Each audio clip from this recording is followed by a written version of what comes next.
Hello, friends, and welcome to a special Halloween edition of the Tyler Knows Everything podcast, where the nose is crossed out because I always want to learn more. And boy, did I learn some today. I found one of the only practicing real-life witches in Southeast Texas.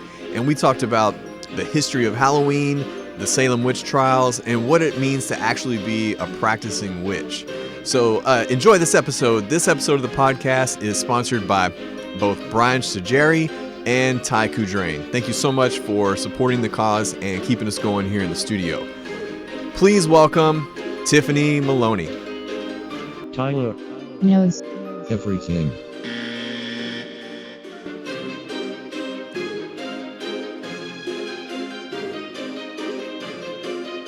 All right, everybody, welcome to a special Halloween edition of the Tyler Knows Everything podcast, where the nose is crossed out because I always want to learn more. I have found probably one of the only practicing witches in Southeast Texas. So thank you so much for coming on the special Halloween episode, Tiffany. You know, aside from being a real legitimate witch, you're also, a fantastic, nice lady. I just want to point that out. Thank you very much. So let's take it back to the history of Halloween, because Halloween didn't actually start in America with candy and costumes. It has a much more darker history. It really does. A lot of people have heard about the roots of Halloween maybe being Germanic. There are a lot of different cultures that play into what we know now in America and all over the world as this dress up, get to be, someone other than yourself, outlandish costumes, giving away candy, kids have a great time, adults have a great time. But the roots of the holiday are very, very different. It actually dates back to about 2,000 years ago, as far as we know right now, from the Celtic Druid tradition. And that's kind of up in the Ireland and Welsh territory, sort of mixed. And it coincided with the end of the harvest and the beginning of winter. Right. And in the Celtic Druid pagan tradition at that point, winter marked death. And so they worshipped the god of death. And this seems very dark and ominous to us, which is part of where we get our traditions of Halloween having an undertone of darkness that has carried through all the lineages and the traditions that it's been through. Because nowadays we don't really think about harvest because we have year-round food. If you want an avocado in wintertime, you can get an avocado anytime you want. Yeah. But back then... We would be healthier if we went back to the old ways, actually. Because they were an agrarian society, so they had to pretty much make all their food for the winter during the summertime. And so if anybody was going to die, it was probably during that time maybe they didn't have a good crop, and it's a lot colder in Ireland than it is here down in Texas. So if you're sickly or elderly, you had a rough time in the winter. So that's when the most death was. Right. And so there's also what marks on the pagan calendar a high holiday called Samhain. Right. And sometimes you may see it written Samhain. That's how it would look phonetically. Yeah. But it's actually pronounced Samhain. Right. So Samhain was celebrated on October the 31st because the Celtics marked November 1st as the first year of their calendar. Right. So that's like our version of January 1st. Right. It's like it would be like a New Year's Eve party. So the Druids would light the bonfires, and the Druids were the priests and the mystics. So this is where the mysticism came from, and these were the teachers of the people. And these are the ones that brought the mysticism from the gods to the people. And so this was a big celebration that marked the first of the year, and it was also the time where the veil was thin. And what I mean by the veil is that the mystics would come kind of out of their caves and present prophecies for the new year. And we know now that oftentimes those caves would emit a certain type of gas that often produced hallucinogenic properties at certain times of the year. And that goes all the way back even further than these 2,000 years of the Celtic tradition to the early Roman traditions with the oracles of Delphi. Yeah, because I think I read that they believed on October 31st of their calendar that the line between the living and the dead was blurred Right. and spirits could cross over. Right. And I think that's where not so much the happy costumes, but they would wear things to ward off the ghosts because they thought that ghosts of the dead were coming to visit them on that day. Yes, and so that's why the bonfires were lit. And additionally, and this is a little gory maybe for some of us, but the Druids, after they would build the bonfires and make sacrifices to their gods, which were animal sacrifices, Right. would actually wear the heads and the skins of the that's right. animals that had been sacrificed, and that was the origin of the costume.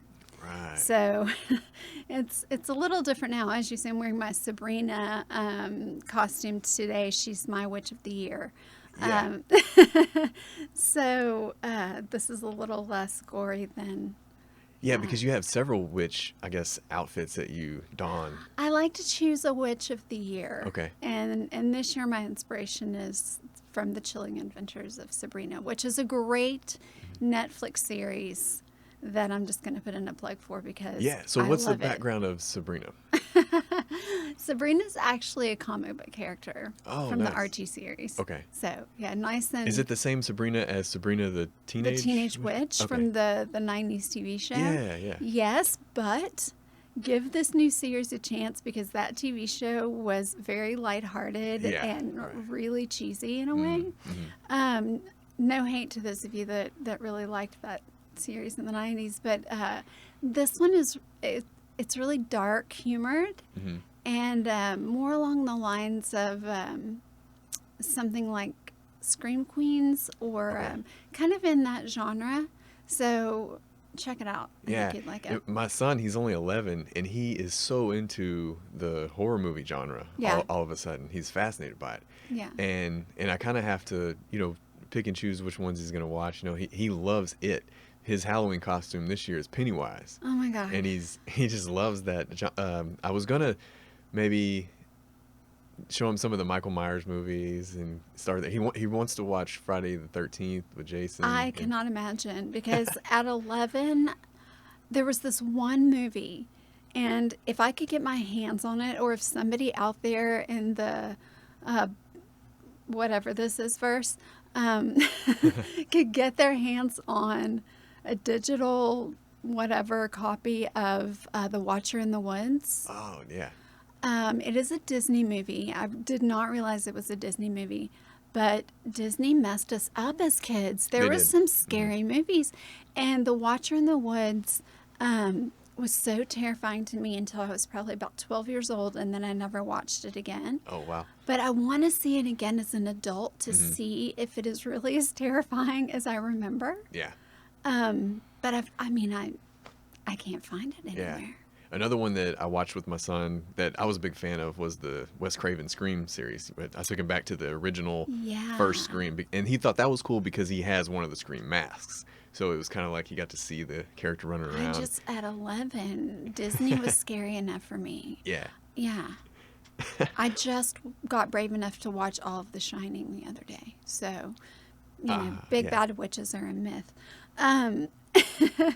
So that kind of covers the history, like the deep history. Yeah, so they're basically having a party around a bonfire, wearing masks and dancing around and celebrating. Yes, to scare And- off the unwelcome dead. Yeah. But they would also hope to cross over or, I guess, sort of speak to their relatives and their own dead. Yeah. So it's a holiday around death, no matter how you look at it. Yeah, and the phrase Halloween comes from that All Hallows Eve All kind of Hallows mashed Eve. together. Right. And so as the Crusades began to come through,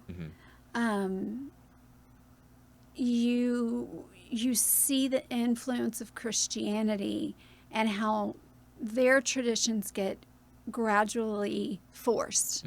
Some would say meshed or adopted. Right. They were forced, just like so many other things throughout the world were forced. You mentioned Christopher Columbus earlier, and we'll get into that. Yeah. But in about 1000 AD, the Roman Church declared November 2nd as All Saints' Day. Okay, so here we have October 31st, November 1st, and now November 2nd. These all happen to be pagan holidays up until now.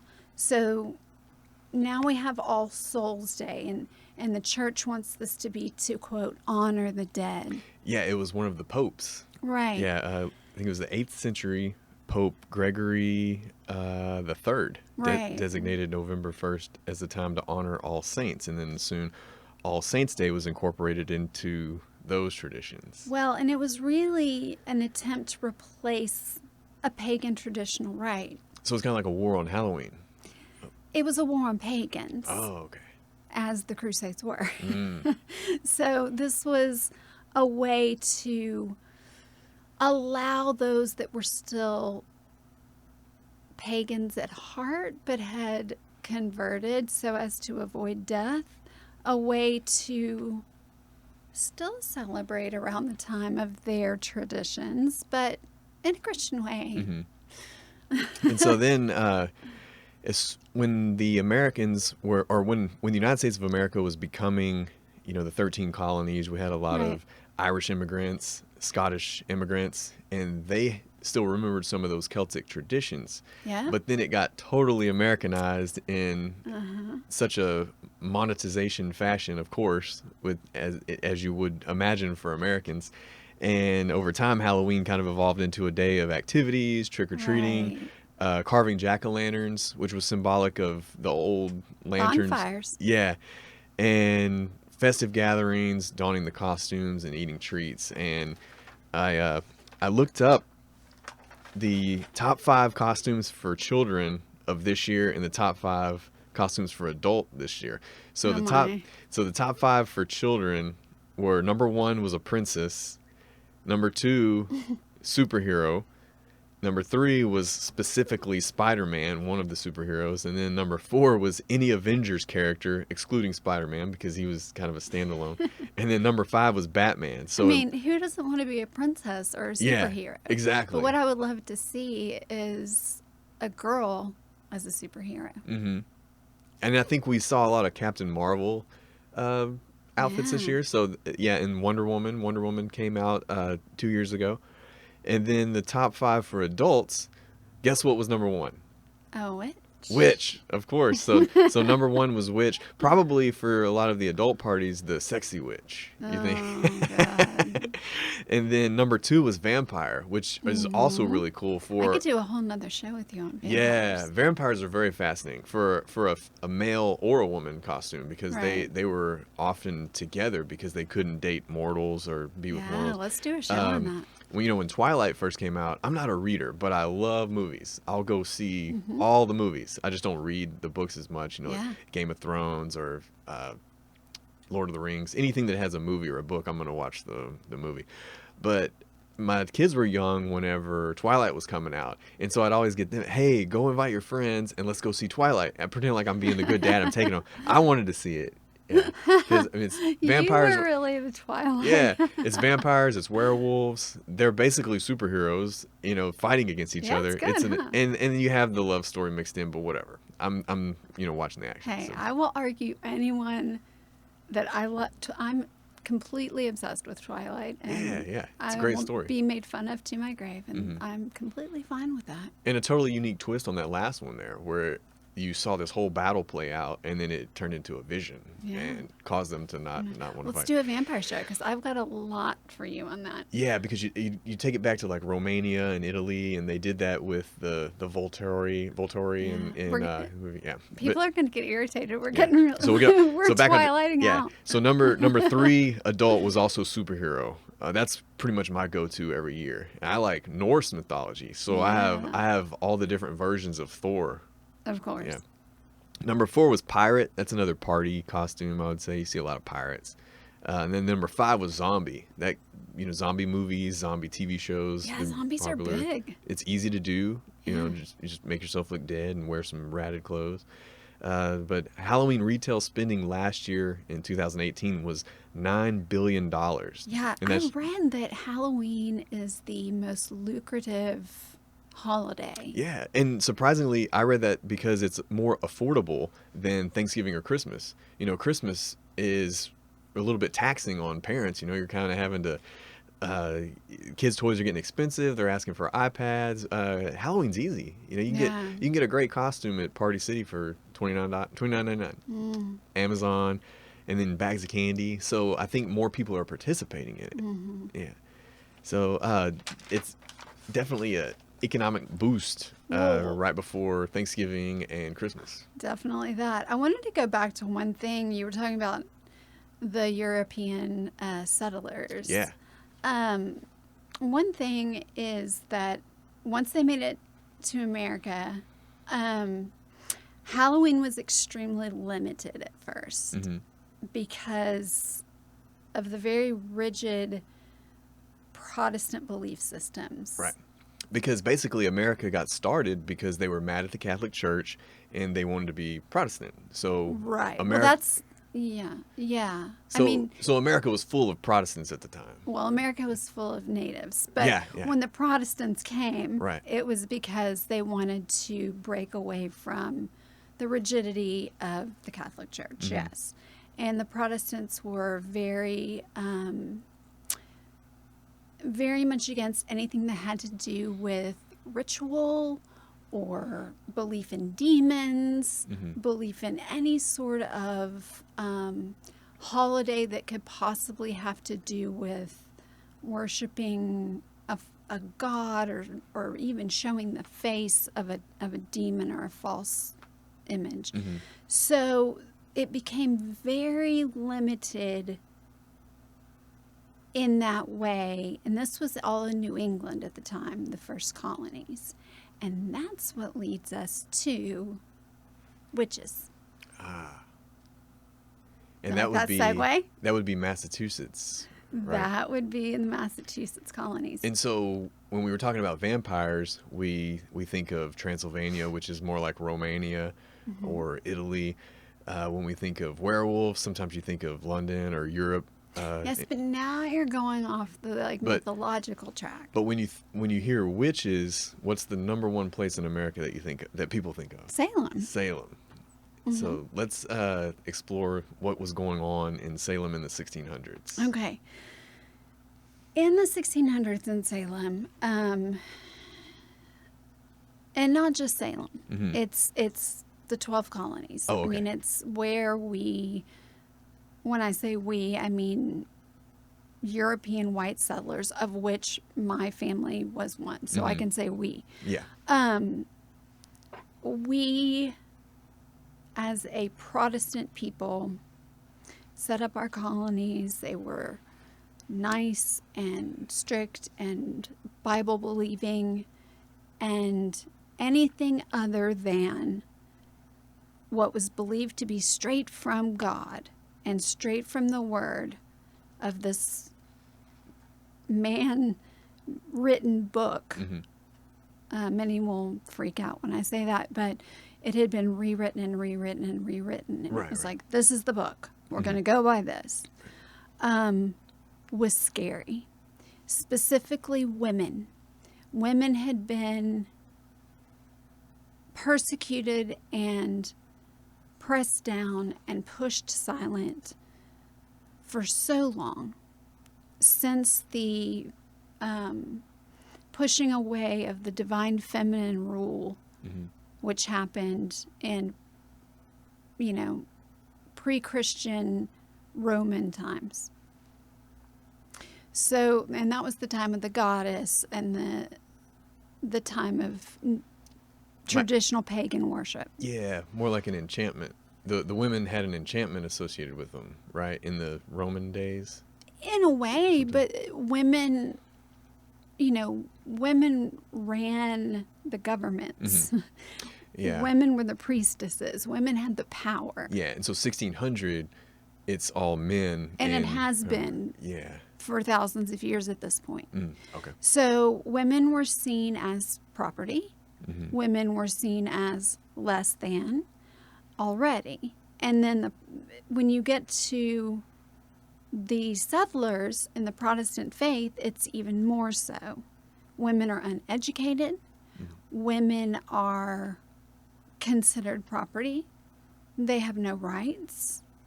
As we're forming our government and all of that's beginning, women have no rights.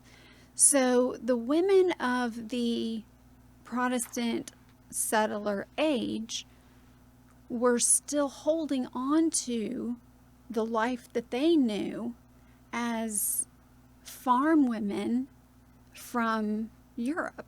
They are medicine women. They work with plants. They're healers. They're midwives.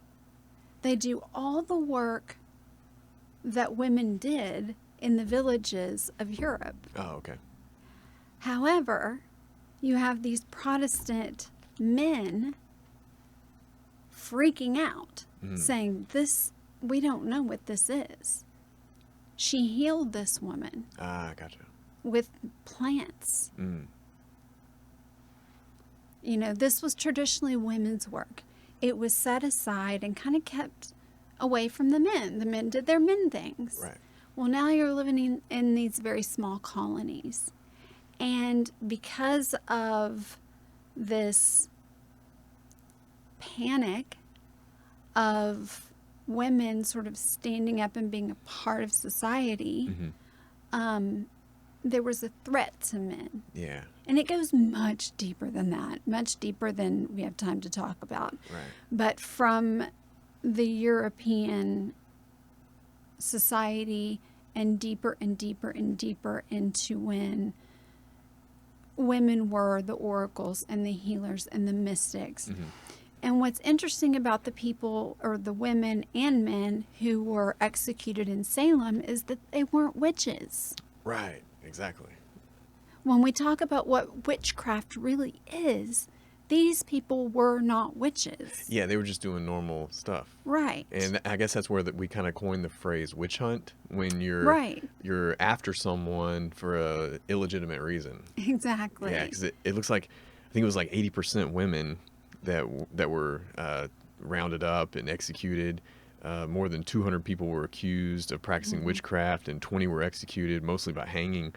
And it took, several years, but it looks like the colony admitted that the entire trials were a mistake. Yeah.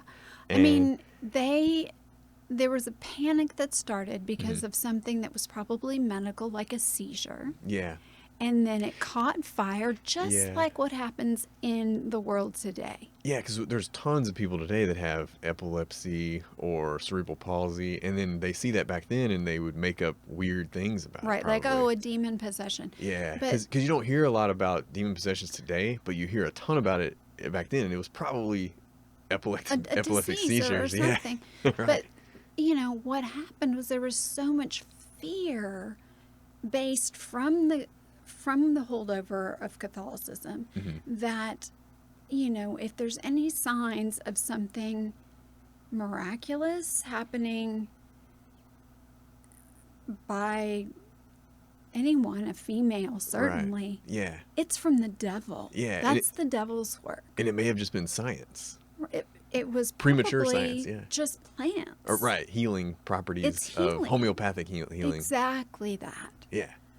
So it was really a holdover from the, I can't, sorry, what's the word I'm looking for right now? Inquisition. Oh, okay. That anything that is other than what the Roman Catholic Church believed to be necessary was evil. And then any sign of evil as it carried over was not of God and was to be done with. And I don't know if this is true, but I remember hearing that during the Salem Witch Trials, another way that they would execute them would be they would burn them at the stake. They would tie them to a pole and then set them on fire. And they said if they're a witch, then they'll use their powers to escape the fire. if they're not a witch, then I guess they'll just die. But then they're wrong. They're getting killed either way. All of the methods that they used, there was no way out. Yeah. So if you confessed, you were either burned, hanged, or drowned. If you didn't confess, you were burned, hanged, or drowned. Yeah. They also had something called the witch's chair, Mm. where they would sit you in a chair like I'm sitting now and tie your hands behind your back, and they would dip you backwards into the river. Whoa. And hold, it was waterboarding basically, and they Yeah. would hold you in there for a certain number of minutes and come up and ask you again. And they would do that over and over. Yeah. And then there was the pressing, and that was Right. the worst. And they probably end up confessing just because they didn't want to be dunked so many times. And then that, yeah. Or they die from that. Well, if you Yeah. confess, you die anyway. Yeah. So, yeah. And what's interesting is how witch myth has evolved over the centuries, but a lot of it is really untrue and unnecessary.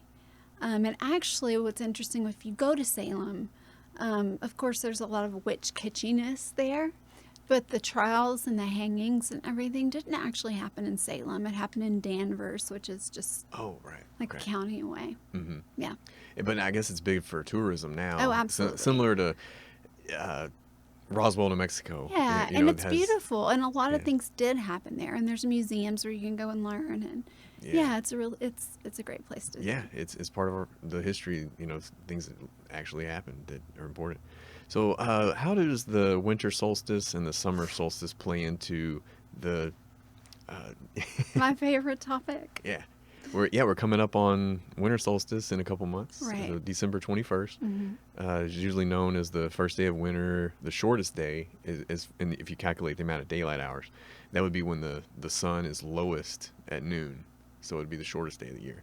Then summer solstice, June 20th, would be the longest day of the year. You did so much homework. Well, and now the solstice I know a little bit because I'm actually an astronomy enthusiast. Ah, I'm in okay. the Astronomical Society of Southeast Texas, Okay. which is more like observing Right. telescopes. We meet at the planetarium once a month. And so that plus the lunar cycle I know a little bit about, but what I don't know is how it correlates into your area. Witchcraft. Yeah. So astronomy and astrology are very, very different. Right. I will say that I'm obsessed with both.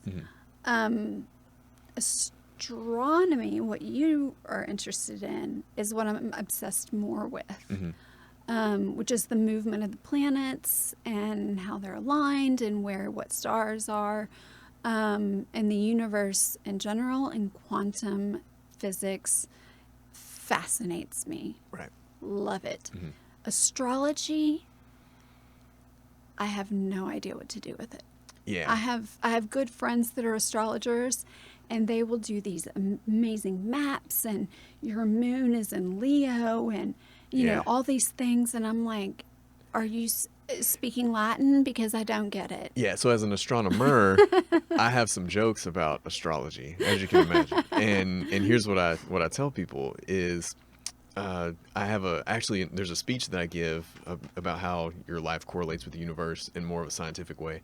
And I say, I brought everyone's horoscope for you. And I have the 12 months of the year, and beside each one of them it says the stars and planets have no effect on your life for each one. And the reason for that is because the ancient Babylonians came up with the astrological calendar several thousand years ago. And the Earth has a little gravitational wobble from the moon going around it. It's not going to be lined up with the same constellation now as it was back then. So where you get your sign, like if you say, I'm an Aquarius, that's because thousands of years ago, on the day that I was born, is when that constellation the Aquarius constellation was lined up with the sun. Well, now it's shifted. And so there's actually an updated calendar that you can look at and see what you really are. And some people are still within that range. Some people are a completely different sign if they're on the border. There's also a 13th constellation called the Ophiuchus that they missed. So there's a Interesting. whole group of people, I think it's in December or November, that are this 13th sign. And yeah. And so that's why I say the astrological.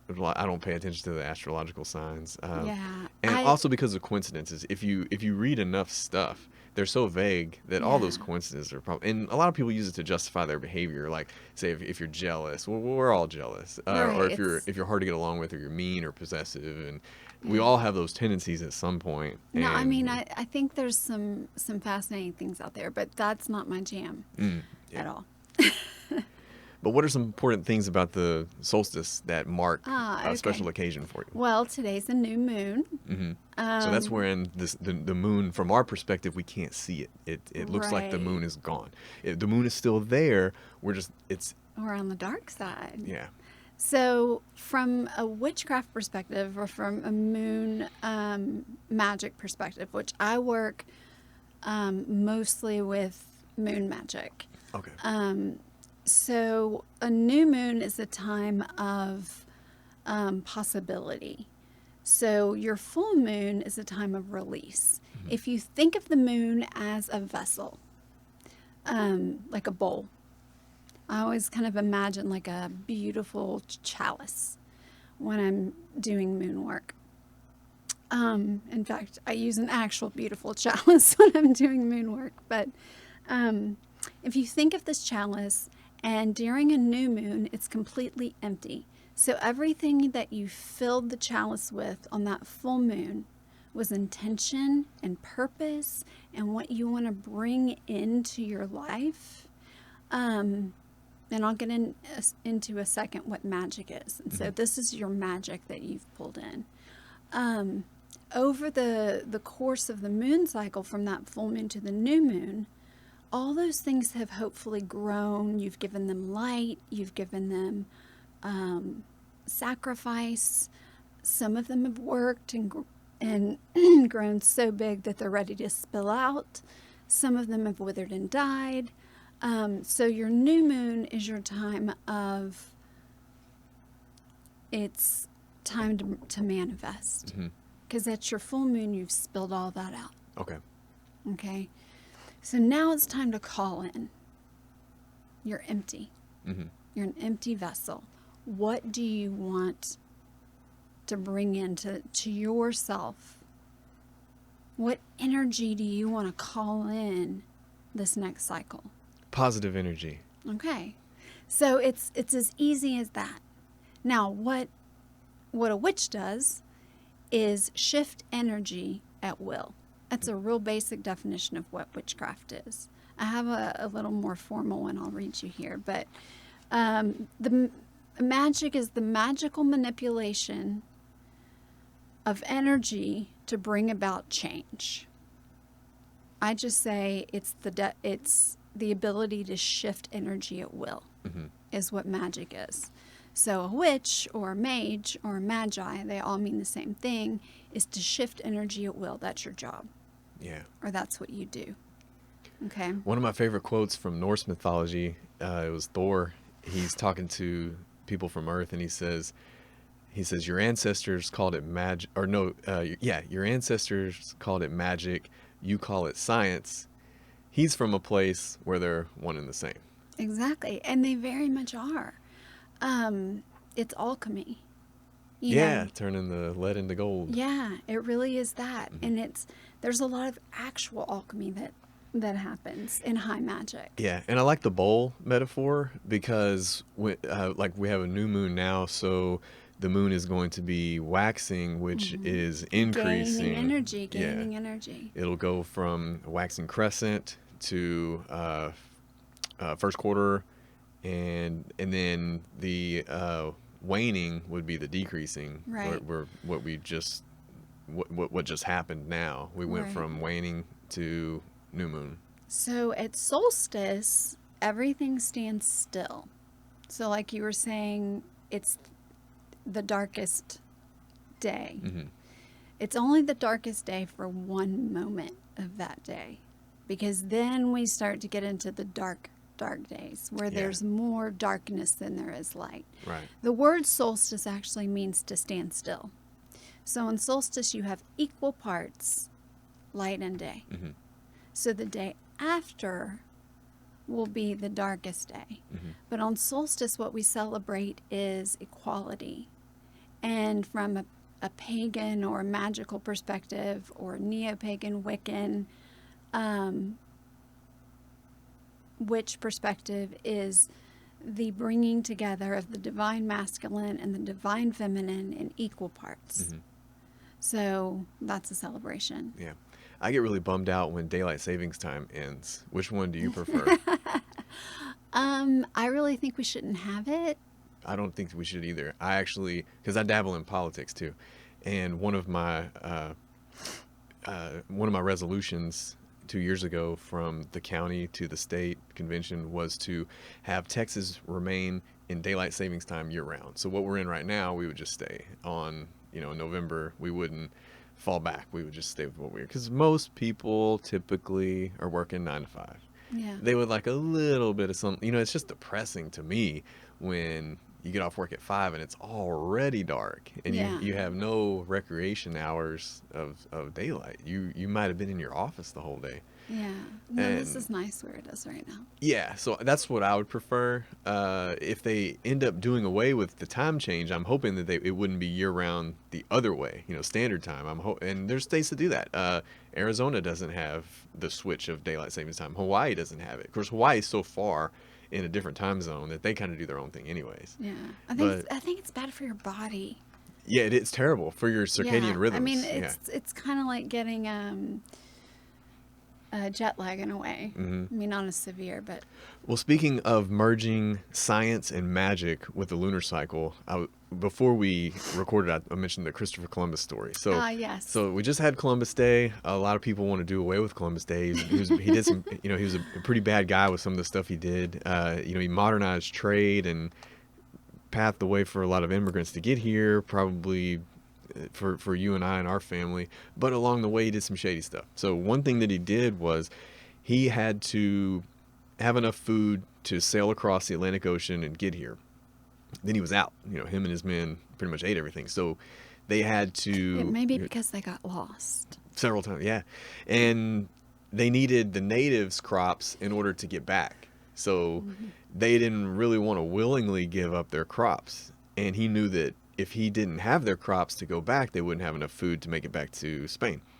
So he knew the lunar cycle because sailors were experts at astronomy. They had to be, because they didn't have GPS. They didn't have maps. He was, Right. they were learning to Well, make them. Galileo was a smart guy. Yeah, exactly. So he knew that there was going to be a lunar eclipse coming up. And he told the Native Americans that if they didn't give him his crops, or if they didn't give him their crops, that his God was going to turn the moon into blood.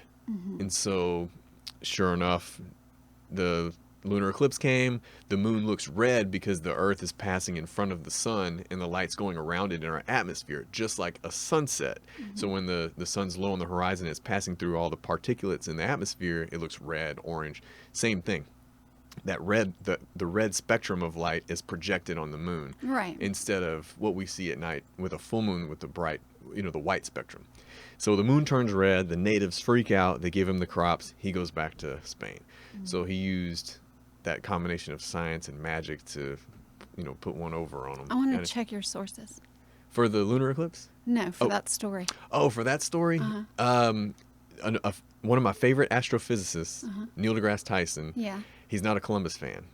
And he tells that story Okay. because it correlates. I'm going to check you later, and then I'll text you. Yeah. Because I honestly, in my heart, believe that the Native Americans were smarter than that. Ah, you think they knew Because- astronomy? I don't know if they would have. You think they would have known the exact lunar cycle? I know they paid Every attention. single moon that we have was named by the Native Americans. Yeah, I wonder if it was just the eclipses that they were, because that doesn't happen as often. And maybe they didn't have a calendar. Of They that. were more connected to nature Mm-hmm. than the Spaniards. Yeah, I do So- believe that, but I think that Columbus had more science on his side coming from Europe because of all, like you said, you mentioned Galileo. He's coming from all that. So, but it could be. I'm So- going to check your source. Something went down. I'm going to check your source. I'm going to trust the earth-based natives Uh huh.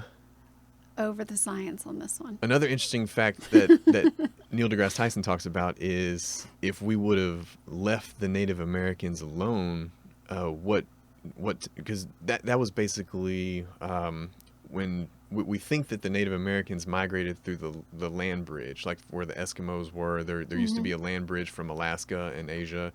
Humans walked over, and then the land bridge, the glaciers melted, and so they're isolated. They're just there. There's the Latin American Aztecs, the Incans, the Mayans, Native Americans here in that we remember. And if it weren't for Christopher Columbus, and if it weren't for modern sailing, like what would have happened? It's kind of interesting. It would have been a culture. There would have been thousands of years to develop where they could have, they were limited in their technology when the Europeans came over. The Europeans already had advanced weaponry, ships, and things like that. Yeah, because they were an older, because everything, I guess, like if you do Ancestry.com or 23andMe, we always have that 1% African, because the world kind of started in Mesopotamia or Iraq, Egypt. Everybody kind of branched out from Yeah, there. I didn't have that 1%. I had 1% native. Oh, okay. I think it's interesting. I mean, with math and technology and saying all of those things, I don't know that we were necessarily... Wow, we are way off topic. I didn't know that we were... That's the nature of my podcast, so it's okay. I don't know that we are necessarily more intelligent than any civilization past. I think that there's a greater intelligence, and I think that we just don't know their code. So who's to say that we are smarter than... I'm going to go ahead and tell you right now, we're not smarter than the Incans. And there's lots of reasons right now I could tell you why we're not smarter than the Incans. Well, I know if you sat me down, I feel like me and among my friends and peers, I'd consider myself an intelligent guy. However, if you sat me down in the woods for a year, I wouldn't be able to develop my own calendar, or there's things that they did that I wouldn't be able to do. So for thousands of years ahead of time, and it was accurate. Yeah, or build a pyramid without tools or machinery, or. But see, I think they did have tools and machinery. Oh. I think we just haven't discovered them. Right. And they were mathematical. Yeah. I mean, those are universal concepts. Yeah, the pyramids are lined up with certain stars and constellations. All of that. I mean, it's. I think that it's plugged into us somewhere, and every now and then, somebody plugs in and it's like, aha, I found it. How much time do we have? We're doing good. Can I go back to witchcraft? Yes. Okay. I wanted to talk a little bit about the difference. It took me a long time, like when you introduced me and you said, this is Tiffany and she's a witch. Yeah. Like you can imagine that's kind of scary. Like I want to kind of talk about my coming out of the broom closet. Yeah, because I'm sure you have friends and peers and maybe social media followers that maybe I owned a business here, and it's a lot of it is education. I don't walk around like flaunting. Like I don't dress in solid black with black lipstick and, like flaunting pentagrams all over the place or something. I mean, if I do, it's in jest and it's near Halloween or something like that. Yeah, because day to day we could pass you on the street, you probably wouldn't know, right? The average person. I look like an average person, except I have short pink hair. You're into fitness, you're into health, being healthy and active. Yeah, actually, I'm very agoraphobic, and I'm usually at home with my cats and dogs. So that's where so explain, what is it? Say it again. Agoraphobic. What is that? I'm kind of afraid of being out. Like social situations. Yeah, I'm kind of a hermit. Yeah. Gotcha. That's a lot of millennials these days. They don't go out. They like to. Oh, I wish I were a millennial. They like to watch Netflix at home. Yeah. Even my kids. My kids don't want to go to the movie theater. Because they have all the movies on their electronic devices. Yeah, it's too people-y. It's too I like loud. going to the movies. Nobody will go with me. Yeah. It's too people-y. But so I wanted to talk about that. Like, for the longest time, it was like, don't say it out loud. Like, my Like taboo. Yeah. Yeah. Like, my husband finally came around and understood like all the weird things I was doing, or why I had to light certain colored candles on certain days. And let me tell you, I formed my own pattern of ritual, and I'm going to talk about that a little bit too. But I finally just got old enough and wise enough, and I had a mentor. I have two mentors actually, Sean and Damien, and they both really helped me to understand that reclaiming the word witch instead of just calling myself spiritual or a mystic would really give me a sense of belonging and a sense of purpose. And it did. It truly did. And if anybody had a question about it or had a problem with it, I would simply explain what that meant and say, if it bothers you, let me assure you this, or, Yeah. I would pick and choose my audience. Yeah, I can see why it might make you apprehensive because you don't really have a support group to go to, maybe in the beginning. A witch support group? Yeah. A coven? And yeah, because a person who's Catholic could throw a rock and hit a Catholic church. In this town, there's plenty of them. Right. And my whole family's Catholic. Yeah. Well, my husband's family's And Catholic. they can go and be around hundreds of people, just like a Baptist or a Methodist, or they have a community they can go to. And I will say, in addition to being this, I am also that. Like, I'm highly devoted to the Holy Mother. And you'll see me in church, and you'll see me with the rosary in my hand. And you can be both. Yeah. That's what I tell people about being a advocator of astronomy and science. I had one of my friends. I think he was listening to a podcast, and we were going deep into science and the universe, and just randomly, of course, he's listening to it, and I'm doing my own thing. This is just a random day. And he texts me. He's like, "Hey, man, are you a believer in God?" And I'm like, "Yeah. What's up?" He's like, "Oh, you talk about science all the time." He's like, "I was just making sure." I was like, "Yeah, man, I'm cool." Because you can't, like you said, you can do both. Now, Right. what I'm not going to do is I'm not going to take science advice from, like you said, men who wrote a book. At the time, they thought the Earth was flat. Exactly. And, so does the president. No, he doesn't think that the Earth is flat. Come on. He likes space. Trump he's actually done more for NASA than any. So the Bush administration killed. This will. I'm not going to talk politics with you. We're talking about witches. I'm just going to mention a few things, just a few real quick. So the Bush administration retired the space shuttle program. And it was time, because the space shuttle program was 70s technology, and it was mainly a cargo vessel to build low Earth orbit. It can't go beyond the ISS, so it can't go to the moon, it can't go to Mars.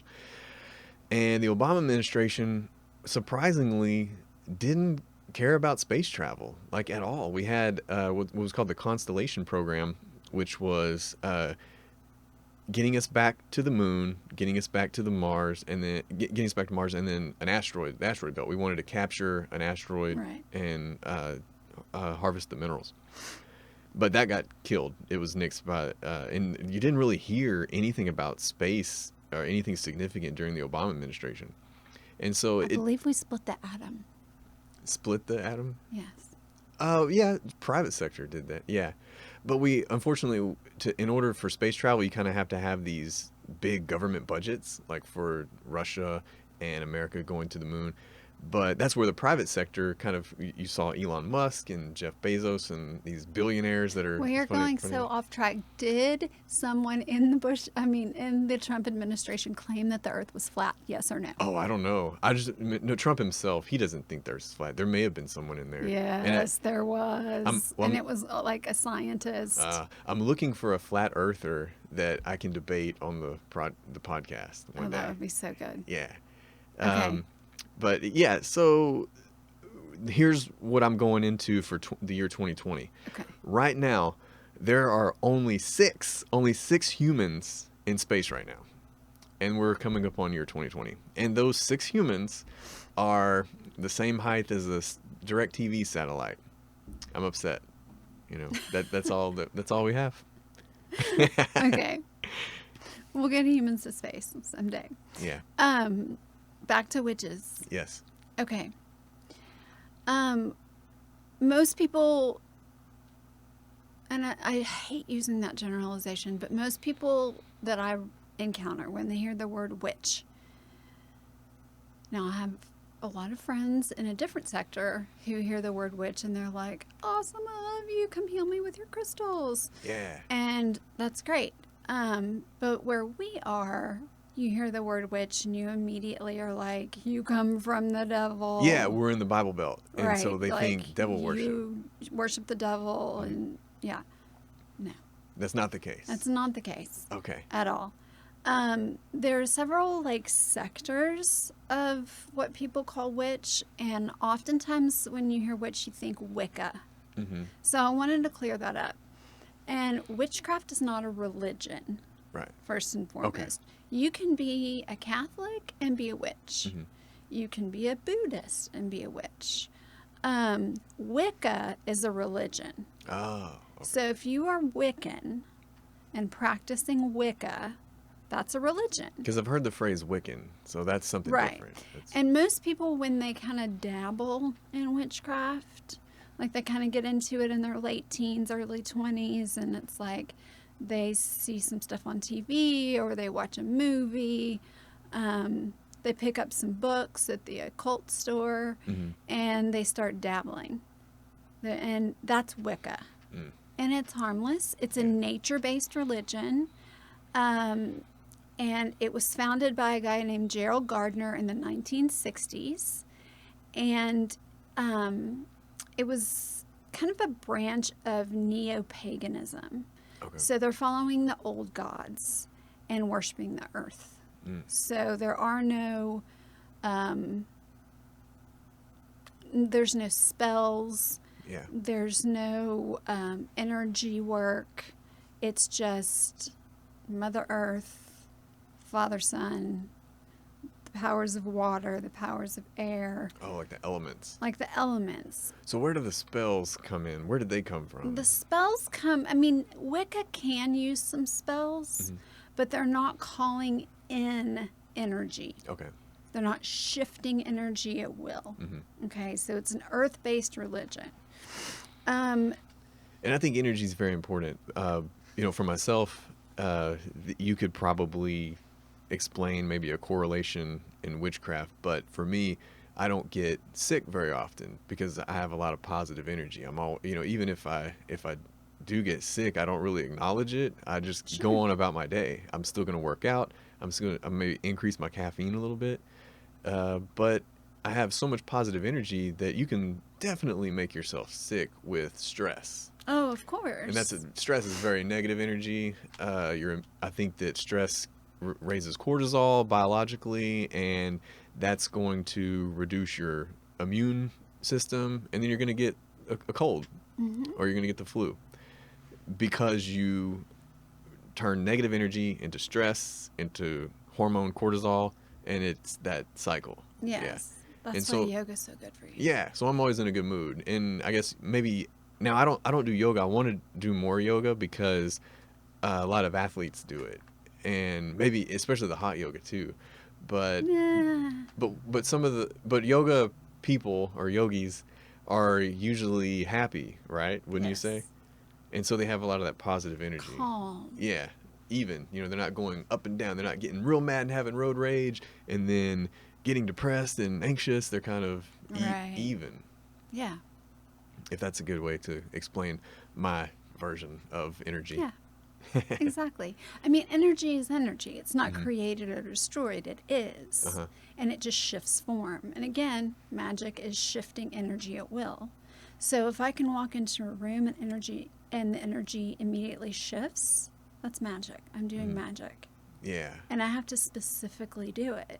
And I like how there's the witchcraft explanation of that, and then I guess me on the outside version of that. Like we may say, or I might say, that person walked into the room and it's like they're glowing, and now everybody's in a good mood because that person walked in. And there's like bubbly and friendly and sociable, and it was that energy they brought with them, I guess. And then there's energy vampires, which we can talk Yeah. about on our vampire show. Oh yeah, I'm sure there's people who have a really negative boss that they don't like, and maybe they're hard at work, and then the boss comes in and it's like now everything's edgy and you're stressed, and the whole heightened senses are on alert. Or there's just that one person that you can't seem to get rid of in your life that no matter what they've taken from you, you just keep letting them back in. Yeah, like a narcissist.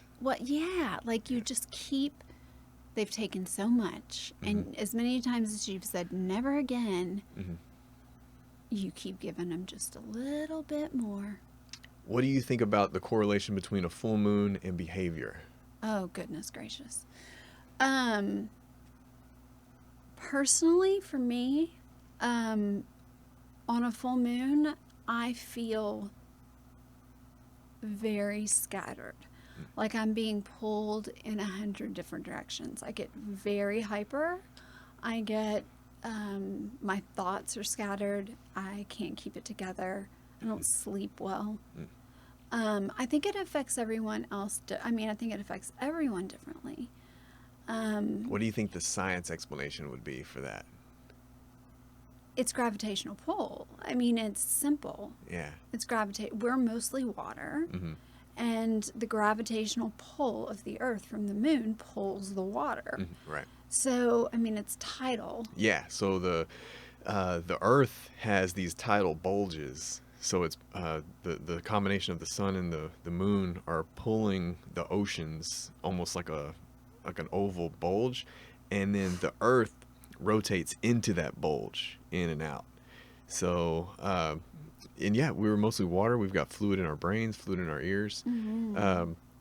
What I usually tell people from the astronomical background is when they see a waxing crescent, for example, I'm like, the entire moon is still there. Right. Like it didn't go anywhere. It's going to be a full moon and it's going to be a waxing crescent and everything. It's just the illumination. You're seeing sunlight reflected off the moon. The moon doesn't produce any of its own sunlight. So you should, make choices for your behavior the best you can, whether or not there's a shadow on the moon or not. That's what I usually say. But Yeah. I can see for sure how gravity could affect it. And what's interesting is the moon is moving away from us at a fraction of centimeters every year, and there's going to come a day where it moves so far that it'll stop manipulating those tides, but it's projected on a calculation that that's so far away that the sun will be red giant by then, and we're not going to be around to see that.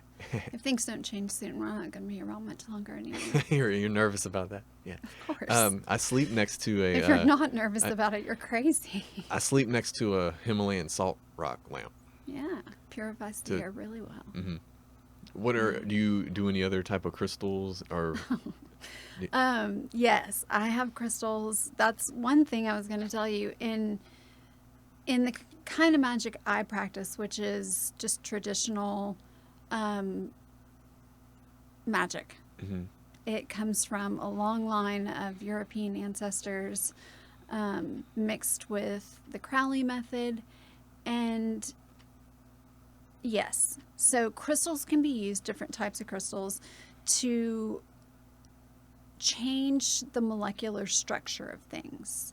So certain crystals have certain vibrations. And if you look at them under a microscope, you can see the way certain crystalline structures are made.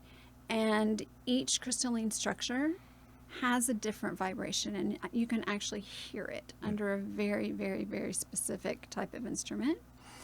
And those tones and those vibrations actually correspond with the tones and vibrations in certain energy centers in your body. So, for instance, if you're needing, if you're not feeling grounded. Oh, yeah. Okay, so if you're feeling kind of airy, kind of spacey in your head, you need obsidian. Ah, okay. If you're feeling too grounded, if you're feeling heavy, if you're feeling depressed, you need clear quartz or amethyst. So they have opposite crystalline structure. Candles work the same way. As a witch, I work a lot with candles. Do you work with certain scents and smells, Yes. oils? One of the things that I use the most is sage and sweetgrass. Oh, like burning sage, right? Yeah. Burning white sage to cleanse and purify. So I try to do that at least once a week. And sometimes I think it smells like a barbecue. Yeah. And I don't always love the smell, but it's really good to sage yourself. Like just light it. It's kind of in a little bundle if you've never seen it, for those of you that haven't. And you got to get a pretty good fire going, and then you can kind of blow it out. But just let the smoke cover you, and then sage your whole house. It will be very smoky and smelly. Not in a bad way. Yeah. Just maybe like a smoky barbecue. And then after that kind of settles, you burn sweetgrass. And you can get that usually at Whole Foods, or or Basic Foods. Yeah. And occult shops carry it. You can order it on Amazon. Do we have any of those around here? Yes, we do. We have a couple. Yeah. There's just a shop really close right here. Oh, it's called Mystic Moon Rising? Mystic Moon Rising. Yeah, they carry it. I've always wondered what that was. Yeah. It's next to the shoe repair. Yeah, and they have a lot of crystals and things like that too. They're a great little store. I always used to laugh at the shoe repair because I'm like, who's getting shoes repaired? I've never gotten Oh, they're wonderful. That's what I've heard. I heard that they are, they've been in business for decades and they're always busy. And I guess maybe I don't have nice shoes. That's what it is. Because people that have nice shoes, they get like the heel redone or resold, dress shoes.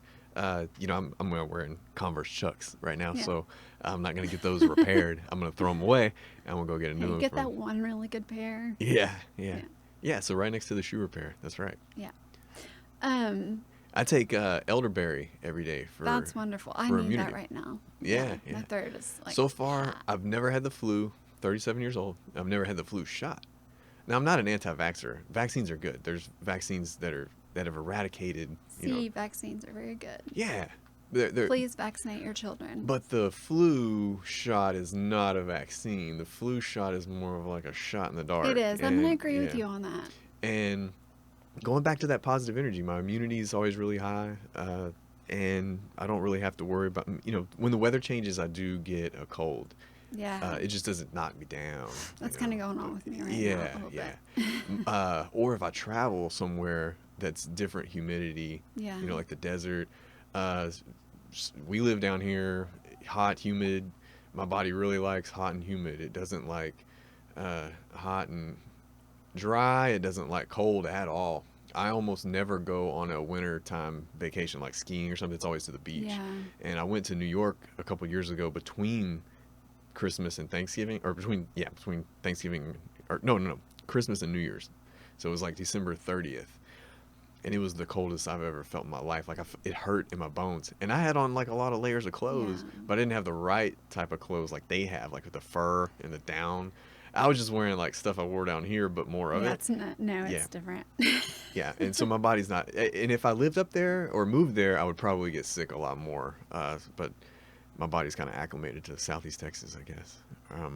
One thing I wonder though is going back to the natives. So they have a time where their life expectancy was shorter because they didn't have some of the modern science and medicine, or maybe clean water. They may have dirty water just because life expectancy in general was not right everywhere. 38. Yeah, but what's interesting that I always wish we could experiment somehow is take back then.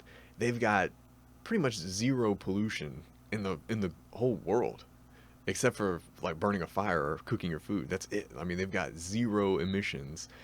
They've got no radio waves, no electromagnetic interference, no electronics, no cell phone towers, no Wi-Fi. And if you add in clean water and maybe some modern medicine, like what would life be like then? That's very interesting, because we can never have one or the other now. We've gone too far. Now we're living longer, we have modern medicine, we have vaccines, but we got like 6,000 satellites going around. Yeah, but it's, beaming we into live artificially. Yeah. What we've done is reproduced life artificially. Yeah. I mean, there's right now in this room, there's a wireless router over there. There's my cell phone here. There's, these cameras. There's the LED lights. Like if you could snap your finger and make all electromagnetic, purple, I wouldn't even be able to see it. We'd be like swimming Right. in purple. And it's just interesting to see how it affects or not affects. I guess. Yeah. I mean, it doesn't have anything to do with their life expectancy for sure. Mm-hmm. Yeah. All right. Well, let's wrap this up. Is there anything else you want to drop some knowledge on before we go? I don't think so. I just want to say that to anyone out there that is curious about witchcraft or the origins of Halloween, We can find you on social media. you can find me on social media. It's easy. It's Tiffany Maloney. Okay. On Facebook and on Insta. It's not scary. It's not from the devil. I'd be more than happy to answer questions. And if you're curious, try to not follow instructions from books. Doing spells from books or learning, if you're really unfamiliar, from books or TV or movies, because it's more for entertainment, right? Right. And a lot of that is just folklore and made up. So if you're interested, don't learn about witchcraft from watching The Craft. Yeah. Or Hocus Pocus, Or right? Oh, God, I hate that's that everybody's movie. favorite I Halloween don't know movie. why. It's the worst one. I hate it. Yeah. I go on record as saying I hate Hocus Pocus. Do you have a favorite Halloween movie?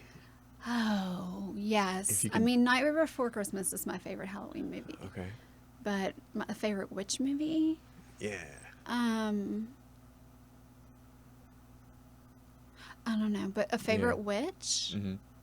My favorite witch is Misty Day from American Horror Story. Oh, okay. Yeah. And it's so out of my genre, so Yeah. I don't even know. I almost avoid that I'm a genre. Misty Day girl. Yeah.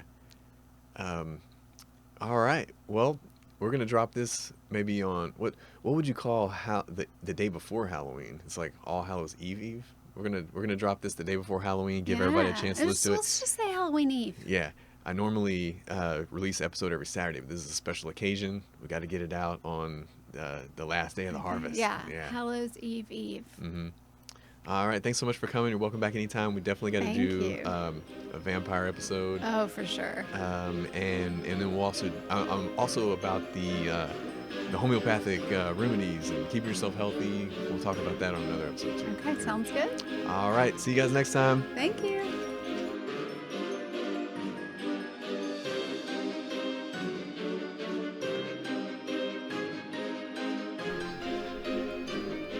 All right. Thanks so much, Tiffany. I always enjoy sitting down with interesting people, and you're definitely going to have to come back and we can nerd out on some vampires. Man, if a vampire approached me on Halloween and said, he was wanting to bite me and I could live forever and have superpowers, I'd be like, yeah, let's do this.